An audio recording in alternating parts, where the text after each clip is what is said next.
1 एकरमधून कमीत कमी 4 ते 5 लाख रुपये होऊ शकतात. काहीतरी वेगळं करायचं म्हणून आम्ही या क्षेत्रामध्ये आलो. ड्रॅगन फ्रूटचा तर हा किती एकर मध्ये? पावणे एकर मध्ये आहे. सुरुवातीला आम्हाला रोप पोल असं कमीत कमी 2.5 लाख रुपये गेले होते. एकदा फळ आल्यापासून पुढे मग ते 55 दिवस लागतात त्याला पूर्ण फळ पिकण्यासाठी. नंतर 15 वर्ष चालणार पिके नाही काय, आणि एकदाच खर्च करायचा त्याला. काय सारखा तुम्हाला खर्च करावा लागत नाही, काय नाही. सुरुवातीला आपण जे लागवड केली त्यावेळेस आपण बिंबूग आणि नंतर कांदा घेतला होता. ह्या मधल्या पॅच मध्ये? हा, मधल्या पॅच मध्ये.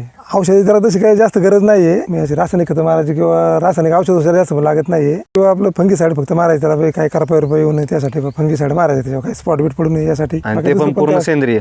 हा, ते रासायनिक नाहीच. पहिल्या वर्षी आपल्याला एक 300-350 किलो माल निघाला. दुसऱ्या वर्षी 500 किलो निघाला. तिसऱ्या वर्षी 1 टन निघाला. पासून आता 4थ्या वर्षीपासून कमीत कमी 2-2.5 टन माल निघाला पाहिजे, कारण त्याचा विस्तार झालेला ना फांद्यांचा, म्हणून त्याला जास्त माल निघू शकतो. त्याला कमी 2 लाखापर्यंत झाले उत्पन्न आपल्याला, कारण पपईचे आपले 1 लाख रुपये झाले. 1 एकरमधून कमीत कमी 4 ते 5 लाख रुपये होऊ शकतात.